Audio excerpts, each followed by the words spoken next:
Biasa ada apa ini? Tolong ya. Oh, jadi ini yang kabarnya Richard Kell dengan wanita yang lebih tua tuh dia ternyata. Hei, usianya nggak jauh beda, Say. Berapa? Dia 33, kamu 38 Dia kan? 34, enak aja. 35 nanti Desember ulang tahun saya ya, guys. Kakak 35 bener. Iya, Desember. Tanggal berapa? 16 Desember. 16. Oh kita libur ya, kita libur nggak ada syuting kan? Tanggal 16 Desember kita libur. Richard Kell, boleh silakan duduk. Kita akan ketemu sama bintang tamu kita berikutnya ya. Buat bintang tamu kita berikut ini adalah pasangan suami istri yang bisa kita ambil inspirasinya. Karena terlepas apapun komentar dari netizen, mereka tetap bersama. Dan juga yang penting adalah bisa memberikan inspirasi dan juga kebahagiaan buat kita semua ya. Suami istri yang bikin netizen iri karena keromantisannya. Kita akan panggilkan ini dia, Ustadz Sommed dan Kak April Jasmine.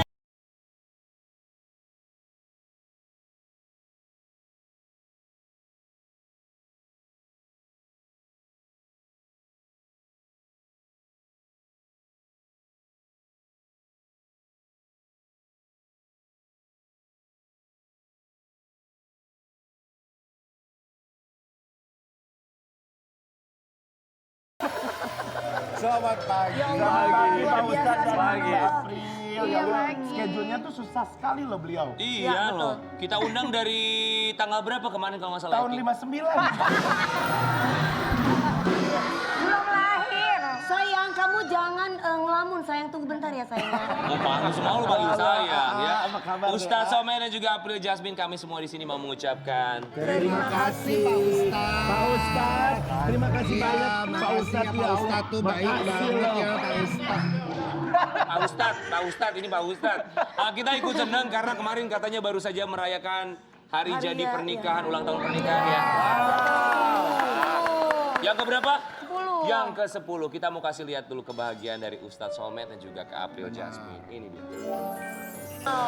Apa rasanya sih usia pernikahan ke-10 tahun itu? Rasanya enak. Karena bisa bertahan, penuh perjuangan. Ada suka, ada duka, ada tangis, ada tawa.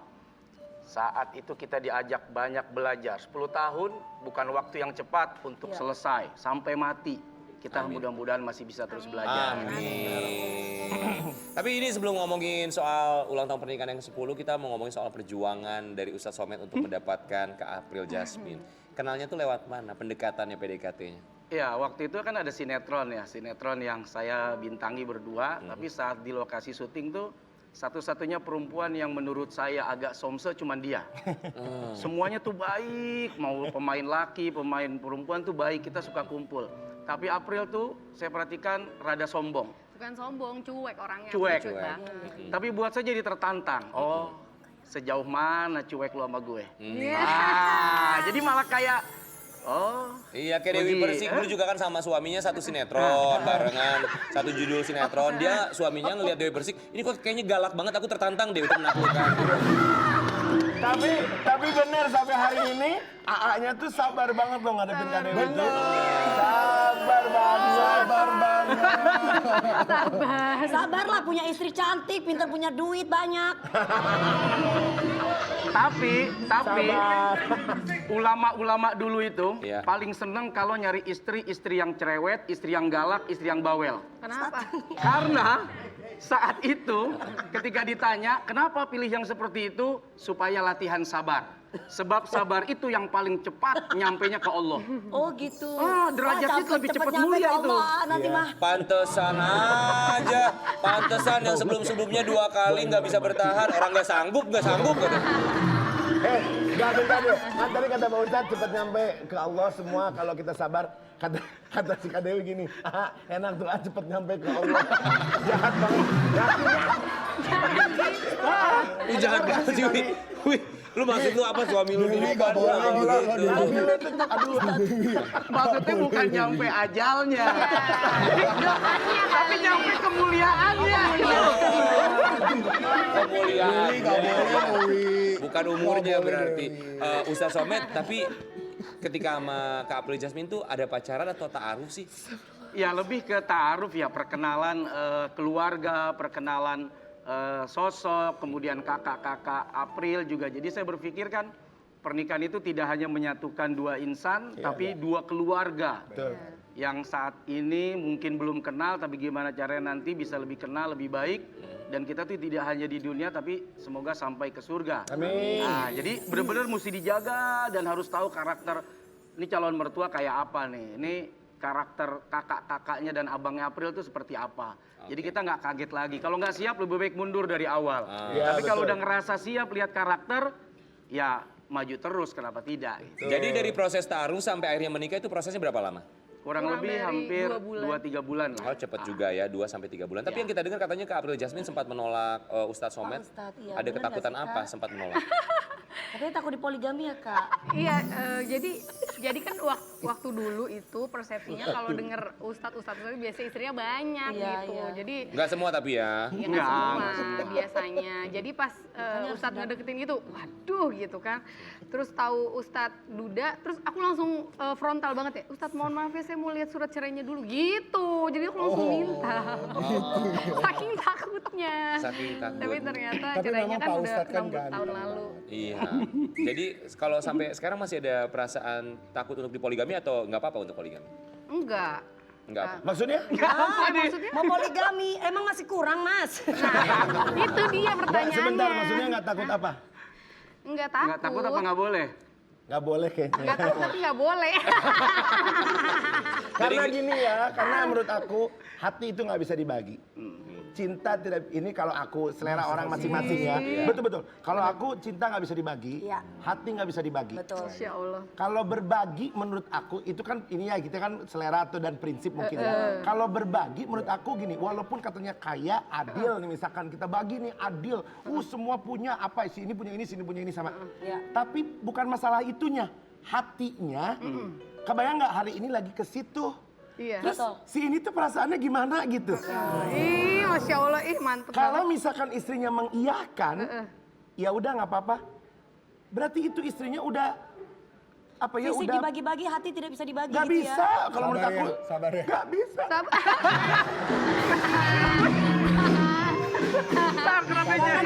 Karena kita berempat ini Pak Ustadz adalah eko wanita dan pria yang setia. Nggak apa-apa, sampaikan aja apa yang suka-suka hati. Tapi Kak April apa sih yang bikin Kak April Jasmine akhirnya mau gitu dipinang sama Ustadz tuh apa yang Iya. membuat jatuh hati? Awal-awal tuh kan temenku banyak bilang kan, kan baru kenal bentar doang, Pril, tahu nggak karakternya gitu. Kan itu gue juga bikin deg-degan. Terus yang kedua ada temenku yang bilangin lagi, itu kalau penghasilan Ustadz berapa sih gitu kan? Kan nggak ada penghasilan bulanan gitu kan yang tetap. Terus aku bilang, udahlah Bismillah. Ternyata pas udah seminggu, 2 minggu, 3 minggu gitu, maksudnya suka komunikasi sama Ustadz dari handphone. Ternyata ini orang kok baik banget ya. Terus aku harus kenal sama keluarganya kan. Ternyata keluarganya tuh pas aku dateng. Waktu itu rumah Ustadz tuh 3x4 ya, 3x4 kamar mandinya di luar Kak. Jadi pas aku datang aku bengong gitu dan mereka tapi luar biasa menghargai sekali aku dan mamaku datang langsung disiapin semua makanan minuman apa-apa yang ada gitu. Jadi aku berpikir kalau aku mau nikah sama seseorang bukan aku nikah sama hartanya, bukan aku nikah sama kedudukannya, tapi aku nikah sama keluarganya, bagaimana dua keluarga ini bisa saling ngehargain, ngehormatin dan itu aku langsung walaupun Ustadz rumahnya segitu, walaupun Ustadz penghasilannya aku nggak tahu, tapi aku bilang Bismillah udah rezeki bisa dicari gitu. Wow. Selama 10 tahun lika-liku pernikahannya seperti apa bareng sama Ustadz Somad? Kayak naik roller coaster ya. Suka berantem nggak? Ada cemburu-cemburuan gitu nggak sih? Iya aku dulu pencemburu banget kan. Sama. Nih, April nih kayak gue Ki. Iya. Samosir. Dulu aku galak banget ya. Jadi misalkan ada panitia atau jamaah yang WhatsApp ke Ustadz gitu. Terus Ustadz, aku pengen undang Ustadz gitu. Terus aku bilang, kenapa sih dia ngomongnya pakai aku gitu? Kalau harusnya bilang dong saya gitu. Terus kamu juga ngomongnya jangan aku ngomong dong sama dia Anda, kata Ustadz. Ini kayak ini ya, kayak kaku banget gitu kan. Tapi makin kesini makin paham, oh iya ya aku semua jamaah, semua orang yang fans sama Ustadz ya aku jadiin sahabat aku juga gitu. Jadi aku udah mulai santai. Dengan waktu kedewasaan ya Kak. Ustadz mau nanya dong, kalau Ustadz ya sama istri berantem, caranya Ustadz tuh untuk menenangkan atau cari jalan keluar ketika berantem tuh versi Kayak Ustadz apa ya? Somad seperti apa? Ya, Rumah tangga tuh nggak akan pernah lepas dari ribut, berantem, perselisihan, apapun ya sumber masalahnya. Tapi yang paling harus dipahami adalah saat orang marah, pertama dia sedang kasih alarm butuh perhatian atau butuh pertolongan. Yang kedua, dengarkan apa yang menjadi marahnya dia. Jadi saya lebih baik tuh saya dengerin. Kalau nggak kuat, saya pergi. Jadi saya tinggalin tuh. Misal saya ke kamar atau saya bilang, gue mau ke depan dulu deh. Karena ketika kita keluar atau kita pindah, ada jeda nih. Jeda buat dia mikir, jeda buat nahan emosi, jeda buat kembali balik lagi untuk normal. Jadi jangan kita siram lagi pakai bensin. Jadi saat dia marah terus kita bom, meledak. Oh ini menyiramnya pakai solar kalau ini mah. Itu bukan bensin, solar. Kalau dia. Jadi gitu ya, ada jeda dulu lah. Sama kalau saya marah juga atau ada sesuatu yang ingin saya sampaikan juga, ya April biasanya cuma diem. Terus setelah itu baru kemudian kasih aku waktu. Iya. Baru kemudian balik, ya kita udah tenang gitu. Oh gitu caranya kalau versi Ustaz Somad ya. Tapi emang iya sih kalau rumah tangga tuh memang harus salah satu. Kalau yang satu lagi panas, yang satu harus adem. Nggak bisa dua-duanya panas gitu. Betul. Kayak aku dulu waktu rumah tangga ya aku tuh yang dingin banget gitu. Tapi menurut aku juga kayaknya Tapi semua kan alhamdulillah udah lepas kan, Say. Aduh alhamdulillah ya saya. Gue baru kali ini lihat orang cerai, alhamdulillah ya. April Jasmine, Kak April, kita mau kasih lihat sama Kak April ini kemarin sempat menjadi sorotan netizen yang maha benar ya. Kita mau kasih lihat dulu apa sih yang menjadi sorotan ini Apa dia. itu? Itu bener Kak April, naik moge ke mall. Iya kan ya Sendirian. sebenarnya gini loh Kak, sama aja kan kayak orang lagi males naik mobil ya. Iya. Terus di rumah motor yang ada yang aku bisa itu doang. Jadi aku bawa itu. Iya, luar biasa loh. Rumah daerah mana? Kebon Jeruk. Kalau mallnya itu di daerah mana? Gandaria deket. Oke, jadi beneran naik motor dari rumah ke mall itu? Iya. Atau cuma sekedar konten aja pengen di videoin gitu? Enggak, emang naik motor. Jadi aku juga kadang-kadang Wow. bilang sama Ustadz kalau lagi bosen gitu aku motoran dulu ya gitu. Karena kan itu motornya roda 3. Jadi aku bisa. Kalau roda dua aku nyerah, nggak bisa. Iya, sama nggak sekali. diantarin sama Pak Ustadz. Enggak, kadang-kadang Ustadz juga naik motor satunya. Oh gitu, Ada dua jadi berdua. motor, kita Jadi dia yang barengan. moge yang Touring lainnya. bareng gitu. Tapi Berarti berdua. tapi ya Kak April Jasmine, itu motor tapi punya siapa yang dinaikin tadi barusan? Dibeliin. Dibeliin sama Ustadz? Wah, Luar biasa loh Pak Ustadz memuliakan istri, the best. bener. Ustadz mohon maaf mau nanya ya, mau nanya. Apabila ada istri dari suami orang lain yang sepertinya sirik, istri dari orang lain itu dibeliin motor mahal itu seperti apa ya?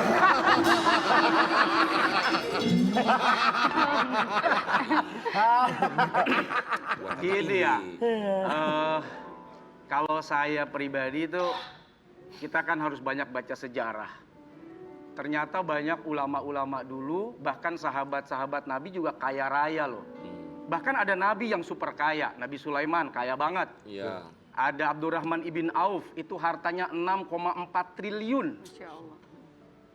Kemudian disusul sahabat-sahabat yang lain, ada Sayyidina Utsman. Bahkan Imam Malik itu, gurunya Imam Syafi'i, kalau pakai pakaian tuh yang boleh sekarang mah bermerek, mahal-mahal. Nggak biasa pakai pakaian yang biasa gitu. Karpetnya itu kalau sekarang mungkin ratusan juta. Nah kemudian Imam Syafi'i setelah belajar dari Imam Malik, disuruh belajar ke siapa? Ke Muhammad bin Hasan As-Syaibani. Begitu datang Imam Syafi'i ke rumah Imam Syaibani, itu Imam Syaibani lagi ngitung emas batangan di mejanya. Iya, yang artinya adalah Artinya mau ustadz, mau siapapun berhak untuk punya harta.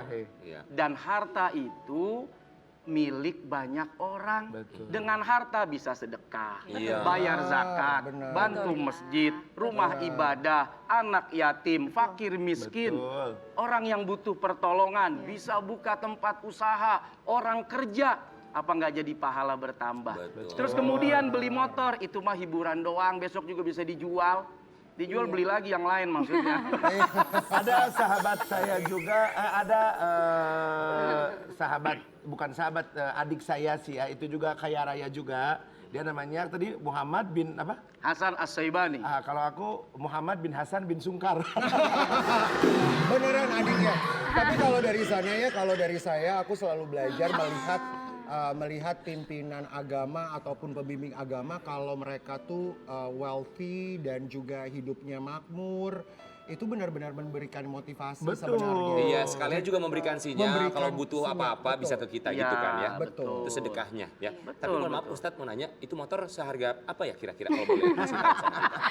Bisa Ayo beli dong, apa tuh? Ustaz, ayo. Bisa Apa beli- ya, kan beli bisa motor. dicek tuh di Mbah Google gitu Ya tuh. kebetulan Mbak Google-nya ada di sini, kita tanya langsung aja. Tuh Google-nya tuh. Soalnya pakai Kak pink. Dewi mau beliin buat AA. Oh enggak Pak Ustadz, tanggungan masih banyak.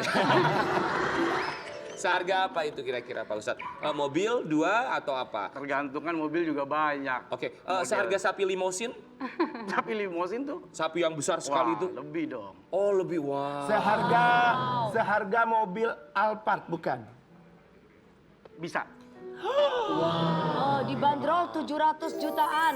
Gimana itu bacanya saya? KM M Spider F3S F3. dibanderol 700 jutaan. Ini hasil test ride lengkap. Wow. Bias banget masangnya. Nih gue banget nih, gue Biasa anak loh, motor Pak nih. Ustadz. Sama Kak April, tapi nggak capek gitu kan, banyak netizen yang menghujat pastinya. Maaf nih punten, ada yang mengatakan, weh ini Ustadz loh profesinya sama Bu Ustadz, tapi kok pamer gitu. Maaf loh, bukan saya Ya. netizen. Iya. Kalau saya banyak baca ya. Ulama-ulama dulu kemuliaan itu bukan penghormatan. Tapi ada yang menyebut kapan seseorang itu mulia saat dia dihina. Jadi penghinaan seseorang kepada kita lalu kita sabar, disitulah titik kemuliaan. Makanya jangan heran, komentar di IG saya, di IG April, itu nggak pernah kita tutup. Nggak pernah kita batasi. Iya. Yang kedua, saat ada komen julid, saat itu kita lagi terzolimi. Saat itulah kita doa, ya Allah, banyakin duit saya, banyakin harta saya, mudahin bisnis saya. Apa juga saya bisnisin, semua dikasih gampang. Ya. Ngapain kita nyumpahin, rugi, nggak untung. Benar. Tapi langsung doa, karena dakwatul mazlum mustajab. Ya Allah, pokoknya orang terzolimi. harta banyakin, rumah banyakin, tanah banyakin, bisnis gampangin, semuanya ya Allah. Dan itu jaminan dari Nabi. Makanya biar tahu resepnya, kenapa saya buka komen? Biar Anda zolimi saya langsung doa. Wih, sama kayak Dewi Persik kemarin juga, dia Instagramnya memang nggak pernah ditutup komentarnya. Di blog, di ban sama Instagram dia langsung. Tapi dia udah jualan Instagramnya laku, jualan tasnya. Ya uya, alhamdulillah rezekinya lancar. Kan katanya Pak Ustadz, seperti Pak Ustadz bilang kan, selalu bersyukur apapun itu, menginspirasi orang banyak, kan gitu ya Pak Ustadz. Iya ya? dong. Itu maksudnya kita itu ngeliatin mobil, ngeliatin biar mereka kalian tuh kerja, jangan minta kerja. Ya, biar semangat. Ya, Kalau saya bisa, kita bisa. Kenapa mereka juga nggak bisa? Tidak bisa, betul. Kita dikasih otak yang sama, tangan yang sama, kaki yang sama, fisik yang sama, kemampuan yang sama. Maka kenapa tidak bisa? Bisa. Asal mau. Saya kalau ngelihat ada orang posting kekayaan, jauhin deh dari julid. Tapi belajar, kok bisa dia kaya? Positive thinking. Nah, akhirnya kita ketemu jalan. Oh begini caranya, begini caranya. Betul, kan tinggal kalau misalnya ngelihat itu ada mobil tinggal disahadatin, siapa tahu kita bisa dapat. Yang Kita penting semua barangnya itu dapat tuh. benar-benar disayang. Soalnya banyak konten-konten bawa barang mewah dibuang, dibegini. Nah, itu jangan nggak boleh. mubazir. Pokoknya ya kalau kita ngelihat apapun di media sosial, entah itu yang berhubungan dengan materi, ya kita berdoa saja bahwa kalau misalnya sekarang kita belum mendapatkan, bisa mendapatkan dengan segera. Salawatin guys. Betul, intinya jangan pernah merusak kebahagiaan orang lain, atau jangan-jangan kebahagiaan Anda hanya merusak kebahagiaan orang lain. Karena kita pun tidak mau ketika saat kita bahagia dirusak oleh orang lain ya. Masya Kita akan kembali sesaat lagi tetap di Pagi-Pagi Ambiar. Memeriahkan HUT Transmedia. Ayo ikuti lomba video kreatif berhadiah total 100 juta. Terbuka untuk umum, individu maupun kelompok. Kreasikan video berdurasi maksimal 1 menit dengan tema HUT ke-20 Transmedia. Sertakan logo Transmedia dan salah satu atau lebih logo perusahaan di bawah Transmedia di dalam konten video. Upload video ke medsosmu, lalu share link ke insertlive.com mulai 1 November sampai 3 Desember 2021. Info lebih lanjut, klik insertlive.com/lomba video Transmedia.